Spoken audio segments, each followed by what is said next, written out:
चलिए, आज कानून की दुनिया के एक बहुत ही जरूरी कॉन्सेप्ट को समझते हैं, कानून संहिता।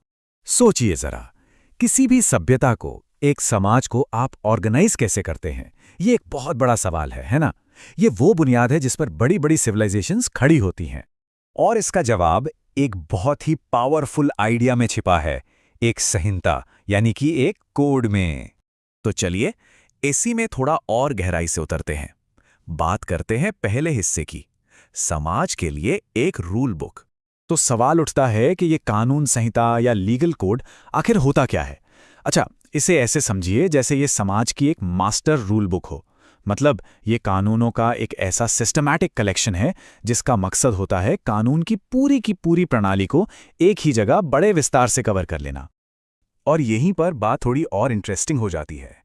देखिए, दुनिया में मोटे तौर पर दो तरह के लीगल सिस्टम हैं, सिविल लॉ और कॉमन लॉ। और ये दोनों कोड का इस्तेमाल बिल्कुल अलग अलग तरीके से करते हैं। सिविल लॉ सिस्टम में, जो दुनिया के ज्यादातर देशों में है, कोड ही कानून है, सब कुछ उसी में है। लेकिन दूसरी तरफ कॉमन लॉ सिस्टम में, कोड मौजूदा कानून को सिर्फ मॉडिफाई करता है, उसे पूरी तरह से रिप्लेस नहीं करता। अब ये मत सोचिएगा कि ये कोई नया आइडिया है। असल में ये बहुत ही पुराना है। चलिए जरा टाइम में पीछे चलते हैं। दूसरा हिस्सा, इसका प्राचीन खाका। कितना पुराना हो सकता है ये आइडिया? कोई अंदाजा? सोचिए, 2400 ईसा पूर्व। जी हां, 4000 साल से भी ज्यादा पुराना। कानून संहिता का जो सबसे पहला सबूत मिला है, वो प्राचीन शहर एबला, जो आज के सीरिया में पड़ता है, वहां मिली कुछ टैबलेट्स पे खोजा गया था। मतलब ये इस बात का पक्का सबूत है कि इंसान हजारों साल पहले से ही एक ऑर्गेनाइज्ड समाज बनाने की कोशिश कर रहा था। और वो तो बस एक शुरुआत थी। उसके बाद तो मेसोपोटामिया की शुरुआती सभ्यताओं ने इस आइडिया को एकदम अपना लिया। उरुक अगीना लॉ कोड से लेकर फिर उर-नम्मू के कोड तक। और हाँ, सबसे मशहूर लगभग 1760 ईसा पूर्व का हम्मुराबी का कोड। ये सब दिखाते हैं कि कैसे लिखा हुआ कानून धीरे धीरे समाज की नींव बनता जा रहा था। अब कहानी को थोड़ा और आगे बढ़ाते हैं। देखते हैं कि ये आइडिया दुनिया के दो बड़े बड़े साम्राज्यों में कैसे और फला फूला। तो आता है हमारा तीसरा हिस्सा, पूर्व और पश्चिम के स्तंभ। और ये देखना वाकई में बहुत दिलचस्प है कि कैसे एक ही आइडिया दुनिया के दो अलग अलग कोनों में एक ही समय के आसपास पैरेलल में डेवलप हो रहा था। एक तरफ रोमन साम्राज्य में 450 ईसा पूर्व में कानून की 12 तालिकाएं बनी और फिर 534 ईस्वी में बना विशाल जस्टिनियन कोड। और वहीं दूसरी तरफ हजारों मील दूर चीन में 624 ईस्वी में उनका पहला बड़ा क्रिमिनल कोड बना, जिसे तांग कोड कहते हैं, जो आगे चलकर ग्रेट छिंग लीगल कोड बना। और ये जो ग्रेट छिंग कोड था ना, ये कोई मामूली चीज नहीं थी। सोचिए, इसे 1644 से लेकर 1912 तक, मतलब सैकड़ों साल, चीन का एकमात्र और सबसे कंप्लीट कानूनी दस्तावेज माना जाता था। यह अपने आप में एक शानदार मिसाल है कि एक कोड कितना पावरफुल और कितना बड़ा हो सकता है। अब कहानी में आता है एक बहुत बड़ा मोड़, एक ऐसा पॉइंट जहां से दो मुख्य कानूनी परंपराएं बिल्कुल अलग अलग रास्तों पर निकल पड़ीं। हमारा चौथा हिस्सा, महान कानूनी विचलन। हुआ यूं कि जैसे जैसे यूरोप में नेशन स्टेट्स, यानी आज के जैसे देश बनने लगे, तो व्यवस्था की जरूरत और बढ़ गई।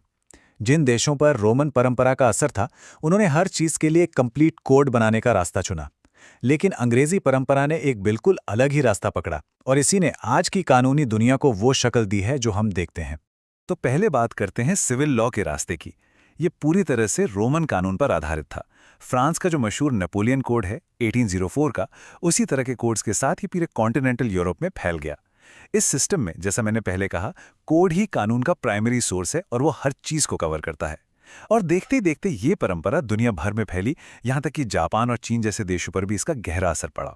और इसके बिल्कुल उलट है कॉमन लॉ का रास्ता, जो इंग्लैंड में डेवलप हुआ।